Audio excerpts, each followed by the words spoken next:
All India radio की Urdu service की नशियात में आप सभी का खैर मकदम करता है आपका दोस्त आपका होस्ट नईम। आदाब, नमस्कार, सत श्री अकाल।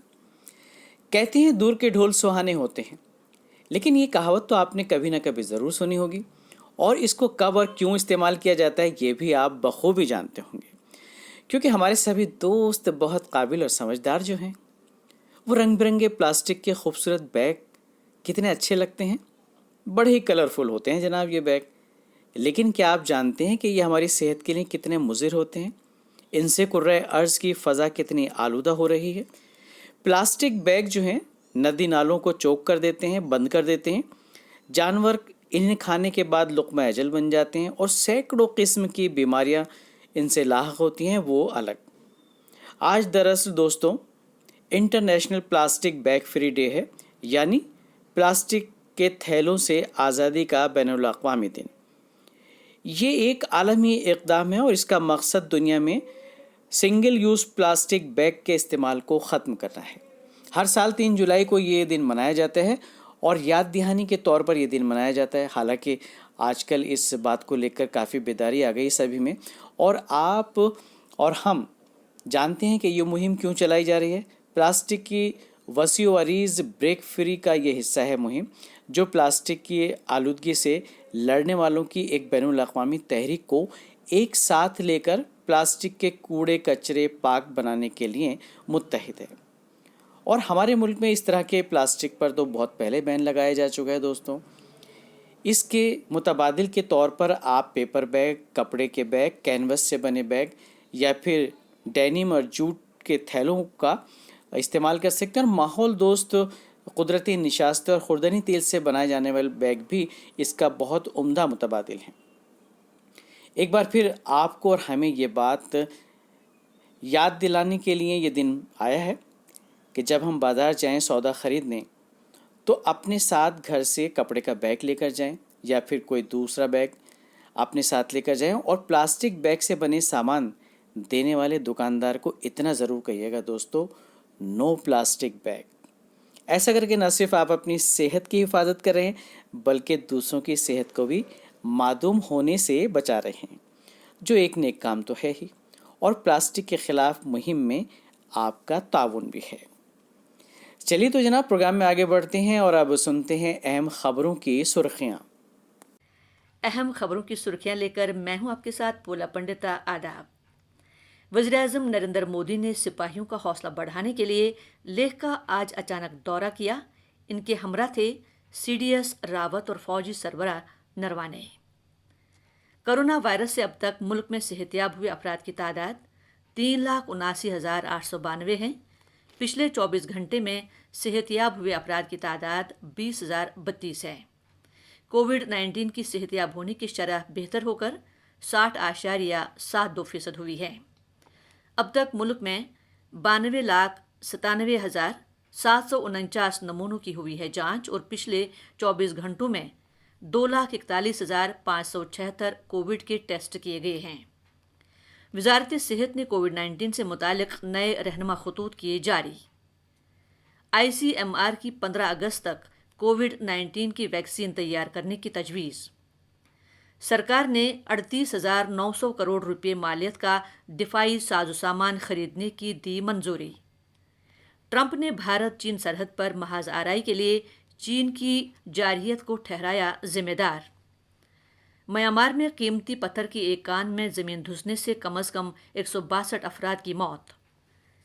NIA ने पुलवामा दहशतगर्दाना हमले के एक और मुलजिम मोहम्मद इकबाल राथर को किया गिरफ्तार। भारत ने पाकिस्तान को गैर कानूनी कब्जा वाले इलाकों को खाली करने के लिए कहा है। और नामवर कोरियोग्राफर सरोज खान का हरकत कल्ब बंद होने से इंतकाल। ये थी अहम खबरों की सुर्खियाँ। हम ऑल इंडिया रेडियो के सोशल मीडिया लाइव के ज़रिए आपसे मुखातिब हैं।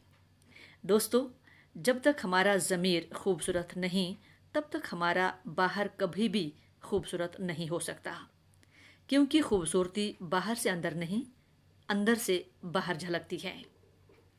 दुआओं का कोई रंग नहीं होता, लेकिन जब ये रंग लाती हैं तो ज़िंदगी रंगों से भर जाती है। तो आइए दोस्तों, मुख्तलिफ रंगों से इस महफिल को भी सजाते हैं। भरते हैं रंगों से, लेते हैं शेर व शायरी का मज़ा। कलाम शायर के तहत चंद अशार लेकर दिलदार देहलवी साहब हाजिर खिदमत हैं और उर्दू सर्विस के लिए इनके कुछ तासुरात भी हैं। दोस्तों आदाब, मैं दिलदार देहलवी आज आपके सामने एक ख़ास बात शेयर करने के लिए हाज़िर हुआ हूँ। दोस्तों, मैं उर्दू चैनल काफ़ी समय से देख रहा हूँ। इस पर हर तरह की जो ताज़ा ख़बरें और स्वास्थ्य संबंधी डॉक्टरों की सलाह और शायरों के कलाम और गज़ल सिंगर की गज़लें पेश की जाती हैं। तो मुझे ये चैनल बहुत पसंद है। आप भी चैनल को सुनिए और उसका लुत्फ़ उठाइए। आपके लिए चंद गज़ल के चंद शेर पेश हैं, मुलाहिज़ा फरमाएं। ज़माने में गर ये मोहब्बत ना होती, ज़माने में गर ये मोहब्बत ना होती, तो फिर इस जहां में शराफत ना होती। ज़माने में गर ये मोहब्बत ना होती, तो फिर इस जहां में शराफत ना होती। नहीं होते मंदिर ना होती ये मस्जिद, नहीं होते मंदिर ना होती ये मस्जिद, तो पूजा ना होती इबादत ना होती, तो पूजा ना होती इबादत ना होती। बशर ना खुदा होता तेरे जहाँ का, बशर ना खुदा होता तेरे जहाँ का, मगर तेरे दर की ज़ियारत ना होती, मगर तेरे दर की ज़ियारत ना होती। बशर ना खुदा होता तेरे जहाँ का, मगर तेरे दर की ज़ियारत ना होती।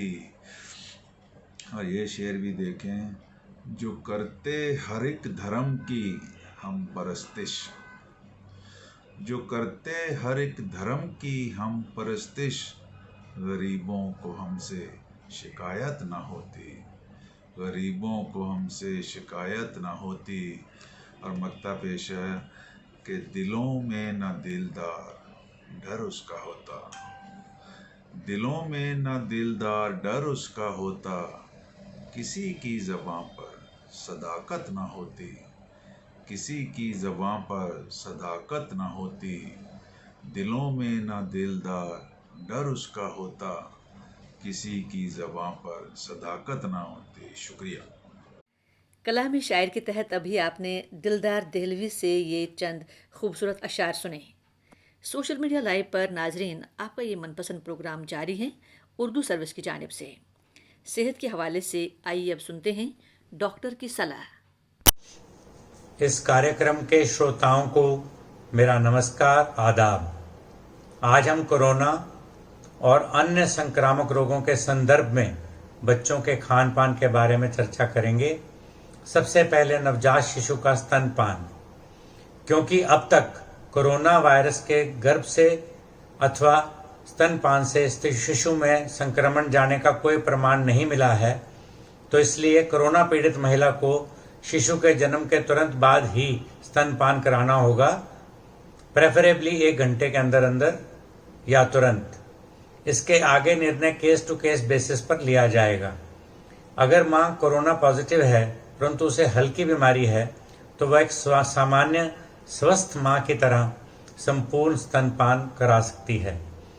अगर मां को मध्यम दर्जे का संक्रमण है तो नर्स उसका दूध निकालकर प्रेफरेबली हाथ से कटोरी या पलडाई से पिला सकती है, बशर्ते कि बच्चा प्री मैच्योर ना हो, यानी 8 मास से कम का गर्भ ना हो। अगर मां आईसीयू में है तो उसके स्वस्थ होने तक पहली चॉइस ये है कि उसे किसी स्वस्थ मां का, जिसे हम डोनर मदर कहते हैं, एक्सप्रेस दूध कटोरी से या पलडाई से पिलाया जाएगा। इसके लिए मैं आपको एक चित्र दिखाता हूं कि इस प्रकार कटोरी से बच्चों को एक्सप्रेस ब्रेस्ट मिल्क कैसे पिलाया जा सकता है। अगर यह संभव ना हो तो गाय, भैंस या ऊंटनी अथवा बकरी का दूध उबालकर मलाई हटाकर बिना पानी मिलाए पिलाएं। इसमें सावधानी यही है कि बकरी का दूध लंबे अरसे तक नहीं पिलाएं, क्योंकि उसमें फोलिक एसिड कम होता है, अदरवाइज उसमें विटामिन बी कॉम्प्लेक्स एक्स्ट्रा देना होगा। मां के स्वस्थ होते ही स्तनपान दोबारा शुरू करा दें। माँ का दूध कभी सूखता नहीं है और यह एक मिथ्या धारणा है। एक चेतावनी, महामारी के दौरान या वैसे भी बोतल, निप्पल या डिब्बाबंद शिशु आहार बिल्कुल प्रयोग नहीं करें।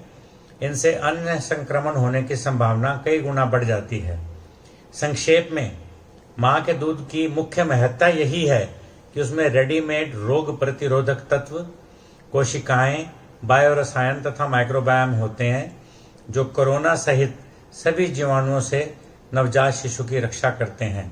इसके लिए मैं आपको एक चित्र दिखाता हूँ जिससे आप समझ सकते हैं कि कैसे माँ का दूध सर्वोत्तम दवा है 3 प्रकार की मेजर इन्फेक्शन के लिए, जैसे निमोनिया, रक्त में इन्फेक्शन और बच्चों में दस्तों का रोग।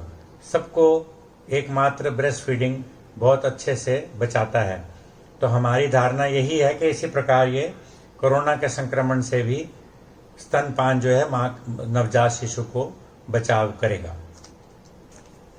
सावधानी, स्तनपान कराते समय स्टैंडर्ड रेस्पिरेटरी हाइजीन जैसे मास्क का उपयोग व हैंड हाइजीन अर्थात हाथ धोना की अतिरिक्त सावधानी रखें। बढ़ते हैं पूरक आहार की ओर। यह चर्चा मुख्यतः 6 माह से 2 वर्ष के बच्चों के लिए है, परंतु कुछ बातें सभी लोगों के लिए प्रासंगिक हैं। बच्चों को घर का आंच पर पका भोजन दें। अगर प्रेशर कुकर में बने तो और भी अच्छा। लोहे के बर्तन में सब्जियां पकाने से भोजन में आयरन की मात्रा बढ़ सकती है। भोजन ठीक ठीक गाढ़ा होना चाहिए और उसमें थोड़ा घी भी डलेगा।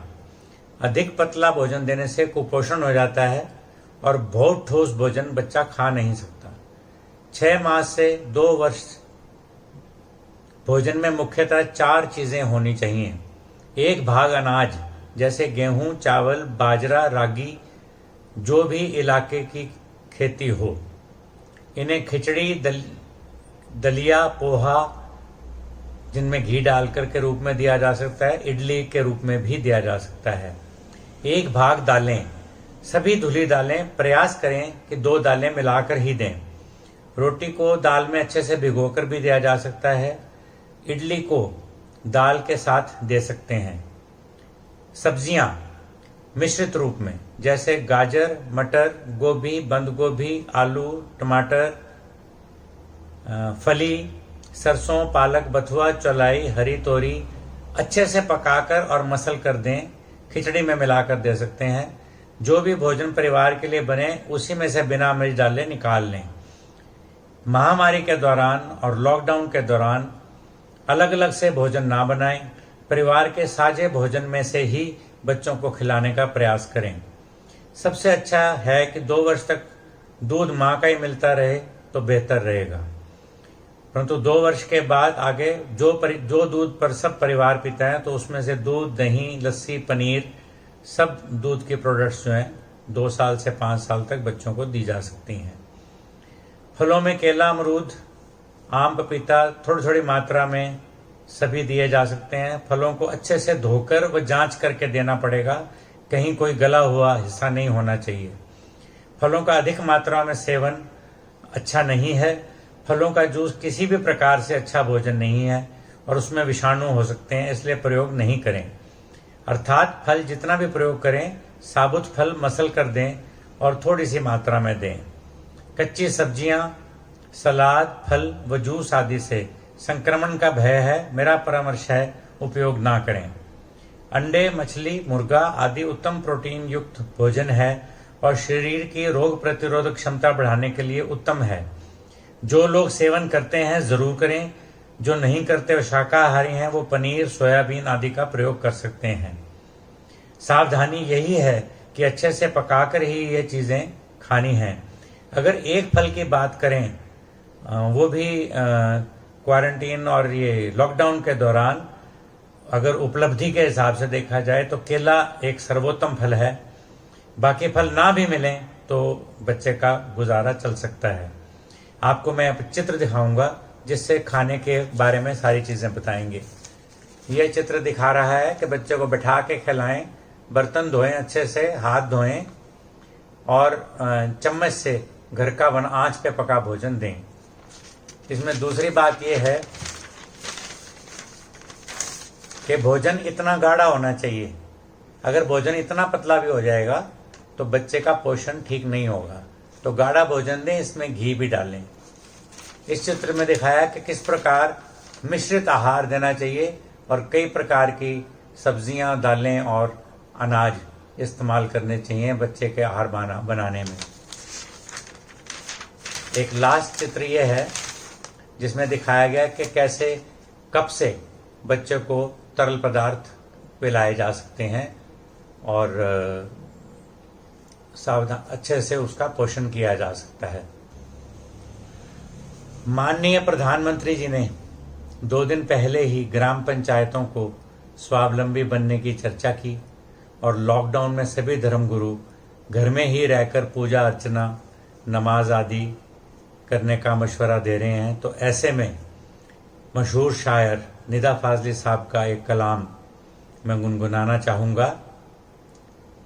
अर्ज करता हूँ। अपना गम लेके कहीं और ना जाया जाए, घर में बिखरी हुई चीजों को सजाया जाए। अपना गम लेके घर से मस्जिद है बहुत दूर, चलो यूं कर लें किसी रोते हुए बच्चे को हंसाया जाए। अपना गम लेके कहीं और ना जाया जाए, घर में बिखरी हुई चीजों को सजाया जाए। अपना गम लेके। Thank you. कोरोना के इन मौजूदा हालात में child specialist doctor Dinesh Khosla ने मुख्तलिफ उम्र के बच्चों के खान पान, इनकी ग़िज़ा के बारे में तफसीली जानकारी दी। उम्मीद करते हैं दोस्तों कि आप डॉक्टर साहब की इन मुफीद बातों का भरपूर फ़ायदा उठाएंगे और अपने बच्चों को बिल्कुल सेफ रखेंगे। External services division all India radio Urdu service की नशरियात सोशल मीडिया लाइव से आप समात कर रहे हैं। अब आपसे मुखातिब हो रहे हैं आपके दोस्त नईम। हिंदुस्तानी फिल्मी सनत ने यानी बॉलीवुड ने एक और सितारा खो दिया। मशहूर व मारूफ कोरियोग्राफर सरोज खान का 71 साल की उम्र में जुमेरात की रात तकरीबन 1:52 पर दिल का दौरा पड़ने से इंतकाल हो गया। आज सुबह मुंबई के मलाड के कब्रिस्तान में उनके जस्द खाकी को सुपुर्द खाक किया गया। सरोज खान का जन्म 22 नवंबर सन 1948 में निर्मला नागपाल के रूप में हुआ था। 3 साल की उम्र में बतौर चाइल्ड आर्टिस्ट अपने फिल्मी करियर का आगाज किया था सरोज खान ने। 2000 से ज़ायद नग़मों की कोरियोग्राफी की और फिल्मी अदाकारों में मास्टर जी के नाम से मशहूर सरोज खान के काबिल ज़िक्र नग़मों की अगर बात की जाए तो उनमें शामिल है देवदास फिल्म का नगमा डोला रे, फिल्म तेज़ाब का नगमा 1, 2, 3 और जब वी मेट फिल्म का नगमा ये इश्क है। इसके अलावा मिस्टर इंडिया, नगीना, चांदनी, तेज़ाब, थानेदार, बेटा वगैरह कुछ काबिल ज़िक्र फिल्में हैं जिनमें बहुत खूबसूरत नगमों की कोरियोग्राफी सरोज खान ने की। गोविंदा, माधुरी दीक्षित और श्रीदेवी जैसे अदाकारों को अपने फ़न से नवाजा। 2019 में आई फिल्म कलंक बतौर कोरियोग्राफर गालिबन उनकी आखिरी फिल्म थी। इस मशहूर व मारूफ कोरियोग्राफर को उर्दू सर्विस की पूरी टीम की जानिब से खिराज अक़ीदत।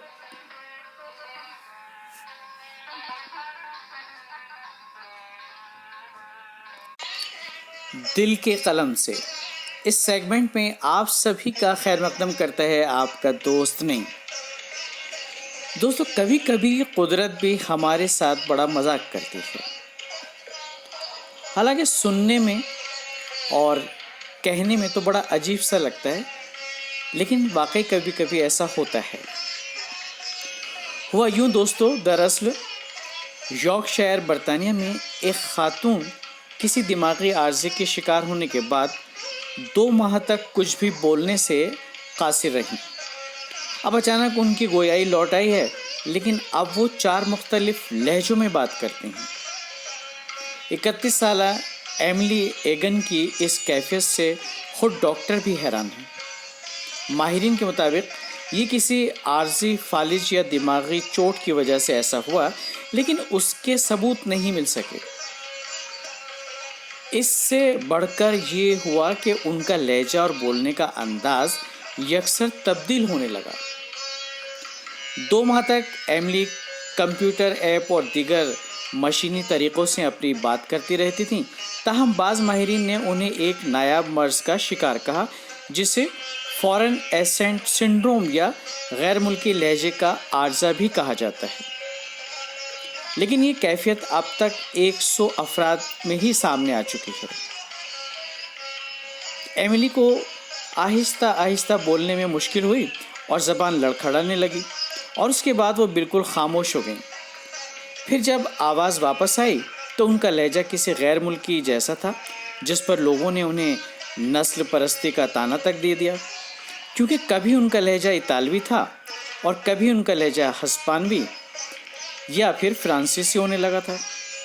इसके बाद खुद उनके लिए मुलाजमत जारी रखना भी मुश्किल हो गया। वाज़ेह रहे दोस्तों कि ये कैफियत सबसे पहले सन 1907 में ही मंजर आम पर आई थी और अब तक सिर्फ 100 मरीजों में दरियाफ्त हो चुकी है। इस कैफियत में दिमाग का वो हिस्सा मुतासिर होता है जहां से गुफ्तगू कंट्रोल होती है। जनवरी 2020 में पहले उन्हें सर में बहुत दर्द महसूस हुआ और आवाज़ भारी होने लगी। उसके बाद उन्हें अस्पताल ले जाया गया तो उन्हें फालिज की शिनाख्त हुई और फौरी तौर पर इलाज किया गया।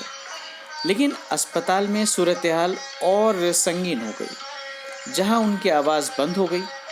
इसके बाद उनकी आवाज़ लौट आई और वो मशरक़ी यूरोपीय लहजे में बोलने लगी। इसके बाद पोलैंड, फिर रूस और इतालवी लहजे में गुफ्तगू करने लगी। अब भी उनकी गुफ्तगू में गैर मुल्की लहजा हावी है। इसी को तो कहते हैं दोस्तों कि कभी कभी कुदरत हमारे साथ मजाक करती है, और ये मजाक चाहे बीमारी के तौर पर हो या किसी दूसरे अंदाज में, इससे हमारी शख्सियत पे फ़र्क पड़ता है। बहरकैफ ये तो थी एक मालूमात तिब्बी एतबार से, और अब जी चाहता है कि कुछ फुलझड़ियाँ छोड़ दी जाएं। क्या ख्याल है? दरअसल दोस्तों, ज़िंदगी में हंसना हंसाना भी बहुत ज़रूरी है, और तंज़ो मिज़ाह का जब तक रंग हमारी ज़िंदगी में ना हो तो हमारी ज़िंदगी कुछ फीकी फीकी सी लगती है। तो हमने जैसा कि आपसे वादा किया था कि जब भी वक्त मिला करेगा कुछ फुलझड़ियाँ ज़रूर छोड़ा करेंगे, तो आज भी कुछ फुलझड़ियाँ हमारे पास हैं। हुआ यूँ, शौहर और बीवी एक कुएं के पास गए जहाँ सिक्का डालने से दिल की मुराद पूरी हो जाती थी। पहले शौहर ने सिक्का डाला, फिर बीवी ने। जैसे ही सिक्का डालने वो कुएं के पास गई, वैसे ही पैर फिसल गया और वो कुएं में गिर गई। शौहर की आंखों में आंसू आ गए, बेचारा जज्बाती हो गया और आसमान की जानिब देखा और कहने लगा, भगवान इतनी जल्दी सुन ली, आई लाइक इट।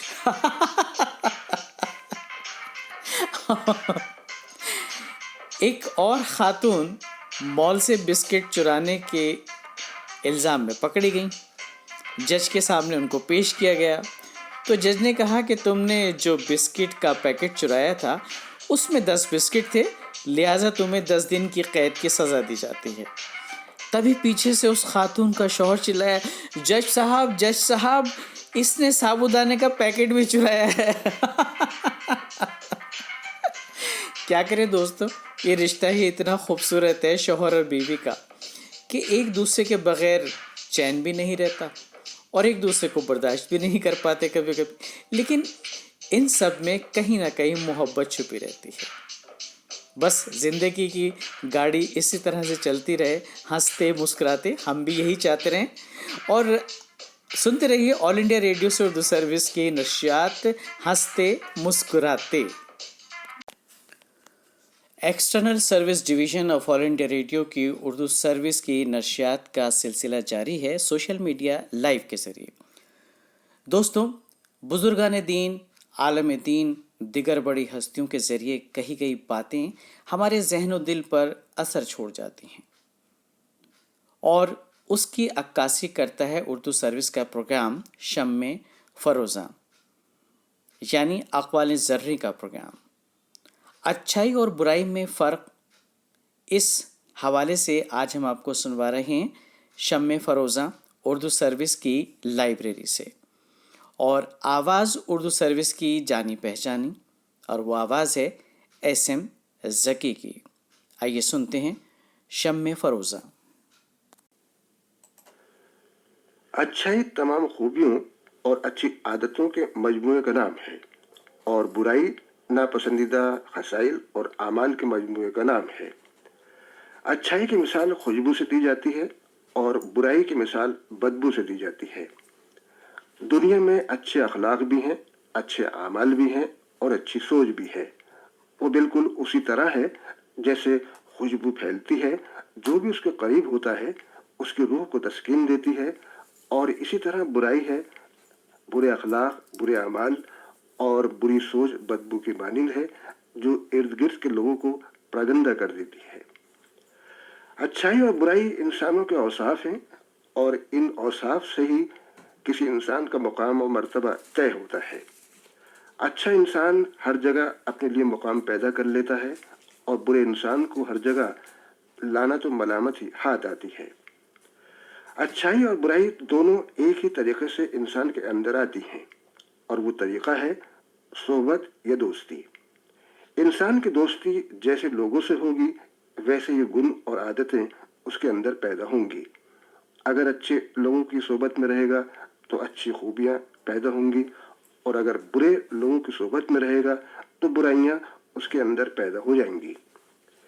एक अरबी की कहावत है कि अगर किसी इंसान के बारे में जानना हो तो उसके बारे में मत पूछो, बस ये देखो कि उसके दोस्त कैसे हैं। इसलिए कि इंसान अपने दोस्तों के रास्ते ही पर गामजन होता है और उनकी आदतें अपने अंदर पैदा कर लेता है। हजरत बाबा फरीदुद्दीन गंज शकर फरमाते थे कि अच्छा इंसान अच्छाई करने के लिए बहाने ढूंढता है, क्योंकि उसको अच्छाई की कीमत मालूम हो जाती है। अच्छाई मेहनत चाहती है, अच्छा काम करने के लिए कोशिश करनी पड़ती है। ये बिल्कुल ऐसा ही है जैसे अगर किसान अपने खेत को संवारेगा नहीं और बीज, खाद और पानी का इंतजाम नहीं करेगा तो उसको फसल नहीं मिलेगी। लेकिन उसका खेत तो खाली भी नहीं रहेगा, उसमें झाड़ झंकार उग जाएंगे। और इसी तरह जो शख्स अपनी ज़िंदगी की खेती में नेकियों की काश्त नहीं करेगा तो उसकी ज़िंदगी में बुराइयों के झाड़ झंकार पैदा हो जाएंगे और वो इंसान मुआशरे में अपने मतलूबा किरदार को अदा नहीं कर पाएगा और नापसंदीदा फ़र्द करार दिया जाएगा। नेकी है क्या? नेकी दरअसल फितरत की आवाज़ है। जिस तरह खुशबू को लुगत की किताब के ज़रिए समझना मुश्किल, इसी तरह नेकी को भी पूरी तरह समझाना मुश्किल है। इसीलिए कि नेकी इतनी आया, इतनी ज़ाहिर और इतनी वाज़ेह है कि उसकी हदूद मुतय्यन करने की ज़रूरत ही नहीं। अल्लाह के रसूल ने एक मरतबा एक सहाबी को नसीहत करते हुए फरमाया कि जो बात तुम्हारे दिल में खटके उसे छोड़ दो, यानी जो बात दिल में खटक पैदा करे वो बुराई है। एक रिवायत में आया है कि जिस काम को किसी के सामने करते हुए खिफ़त हो वो बुराई है।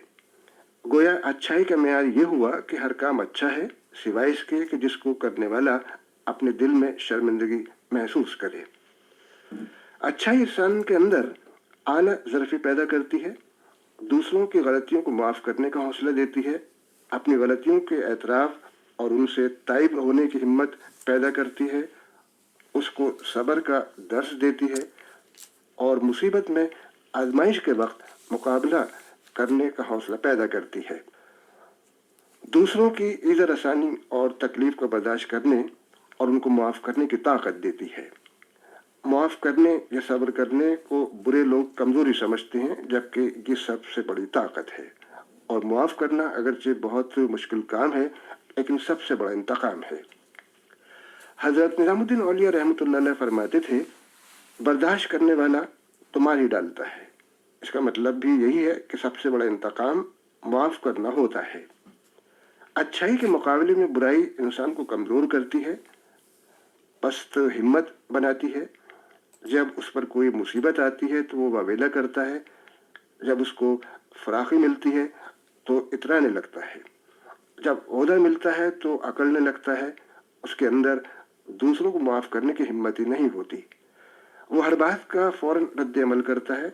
उसकी गुफ्तगू और उसका अमल मायूसी और हसरत और नाकामी का हामिल होता है। अच्छाई और बुराई में यही फ़र्क है। अच्छाइयाँ इंसान की तामीर करती हैं तो वो अच्छा इंसान बन जाता है, और अच्छाइयों का ना होना या हासिल न कर पाना इंसानी ज़िंदगी को बर्बाद और वीरान कर देता है, और वो इंसान बुरा इंसान बन जाता है।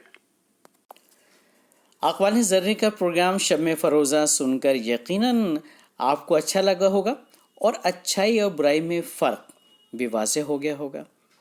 उर्दू सर्विस की लाइब्रेरी से आज हम आपके लिए लेकर आए थे ये शब में फ़रोज़ा, और आवाज़ थी SM ज़की की। आइए प्रोग्राम में आगे बढ़ते हैं। बीमारी में दवा और दुआ के अलावा एक और चीज़ बड़ी कारगर साबित होती है, कभी कभी तो रामबाण का काम करती है, और वो है मौसीकी। गोया हर मर्ज़ की दवा, ख़ास तौर पर मरीज़ इश्क तो इससे अक्सर शिफायाब होते देखे गए हैं। आज आपसे मुतारफ़ करा रहे हैं एक बहुत ही सलाहियतमंद, बाहुनर, उभरते हुए नौजवान फ़नकार पॉल मसीह को, जो किसी ऑलराउंडर से कम नहीं हैं। गिटार बजाते हैं, गाते गुनगुनाते हैं और कभी कभी अदाकारी में भी अपने हाथ आजमाते हैं। और एक और बात है दोस्तों, पॉल मसीह ट्रिनिटी कॉलेज लंदन से गिटार में ग्रेड 2 कंप्लीट कर चुके हैं। तो आइए महसूस होते हैं इस नौजवान फनकार के फन से।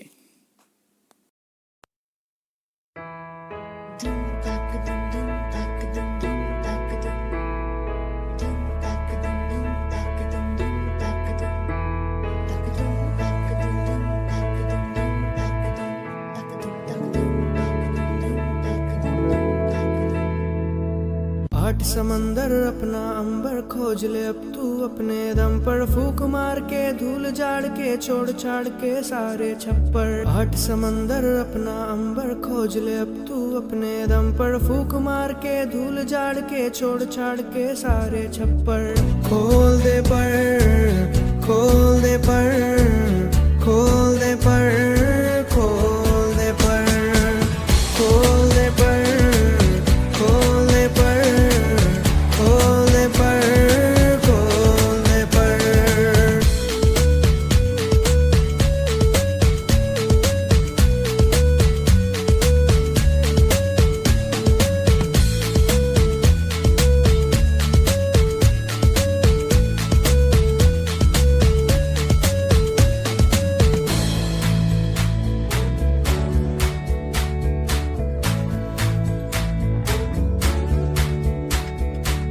रटी रटाई सारी छोड़ो भी दुनियादारी,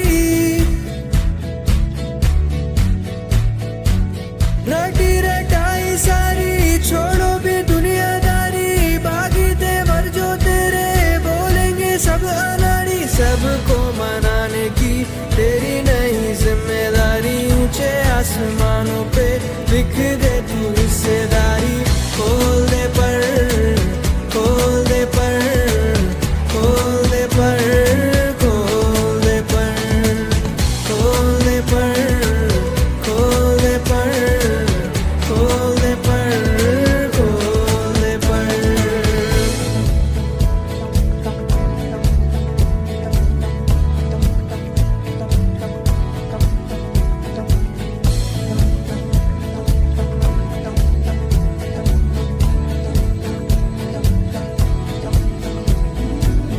बंद घड़ी की भी रुकी हुई सुई होती सही 2 दफा।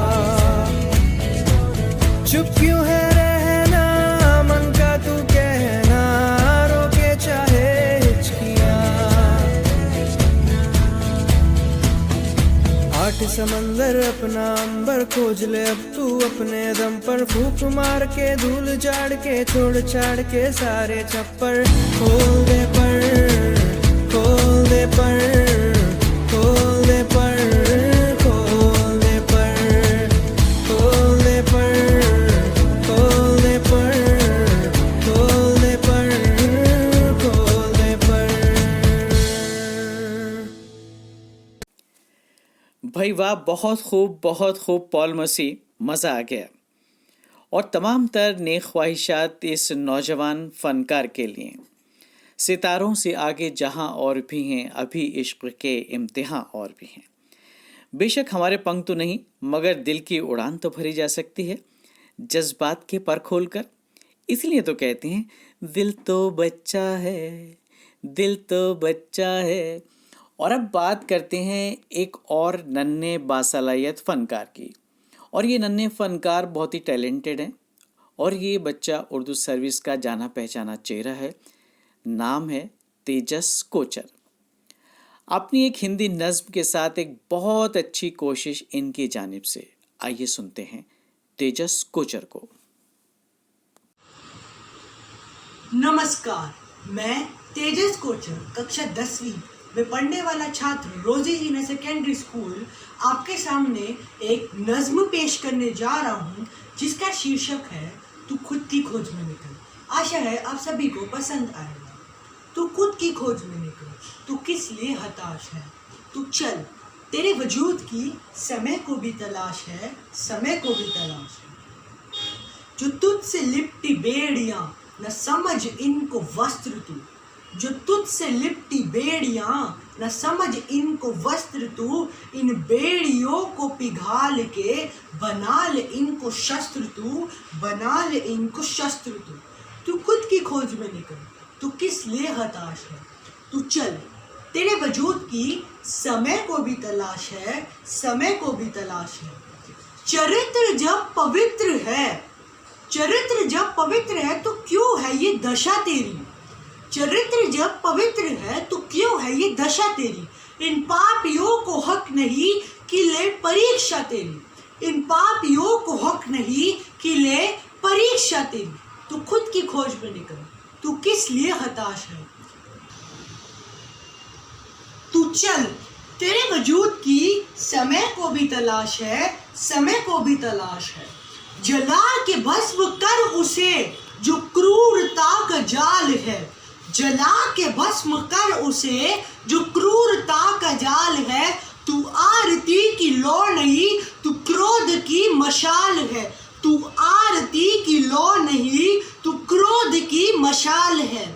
तू खुद की खोज में निकल, तू किस लिए हताश है, तू चल, तेरे वजूद की समय को भी तलाश है, समय को भी तलाश है। चुनर उड़ा के ध्वज बना, चुनर उड़ा के ध्वज बना, गगन भी कपकपाएगा, चुनर उड़ा के ध्वज बना, गगन भी कपकपाएगा, गगन भी कपकपाएगा।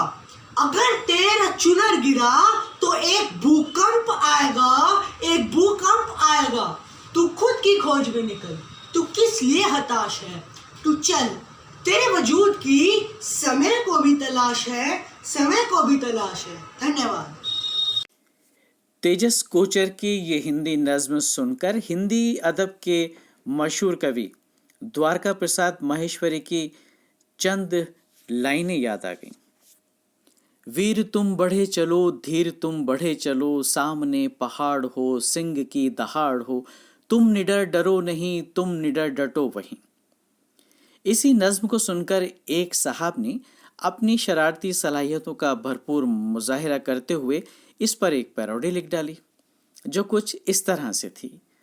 अखंड खंड खंडनी घमंड मंड मंडनी, अखंड खंड खंडनी घमंड मंड मंडनी, आन बान शान से तुम गिरो मकान से, गिर गिर गिर मेरे ऊपर मत गिर, पहली मंजिल से नहीं चौथी मंजिल से गिर।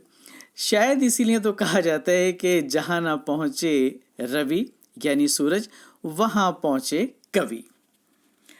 तो दोस्तों, ये तो बातें थीं फन और फनकारों की। अब बात कुछ जिंदगी के हवाले से। आपकी और हमारी जिंदगी कितनी अहम है, ये आपको और हमें बखूबी मालूम है। तो क्यों ना कुछ ऐसा किया जाए कि हमारी ज़िंदगी हमेशा खुशगवार रहे, सेहतमंद रहे। जी हाँ, मौजूदा सूरत हाल को देखते हुए सिर्फ थोड़ी सी तदाबीर ऐसी इख्तियार की जाएं जिनसे आपकी सेहत बरकरार रहे। आप बखूबी समझ गए होंगे हमारा इशारा किस जानिब है। बेशक अनलॉक 2 शुरू हो चुका है और इस अनलॉक 2 में भी हमें बहुत सारी एहतियात रखनी है। गैर ज़रूरी तौर पर अपने घरों से बिल्कुल ना निकलें और सोशल डिस्टेंसिंग अभी भी मेंटेन करनी है। मास्क तो लगाना छोड़ना ही नहीं है जनाब। और इसके अलावा भी साफ सफाई का ख्याल रखें।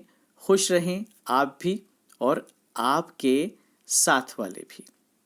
इसी मुस्बत सोच के साथ आज के प्रोग्राम से फूला और नईम को दीजिए इजाज़त। खुदा हाफिज़, शब बखैर, जय हिंद।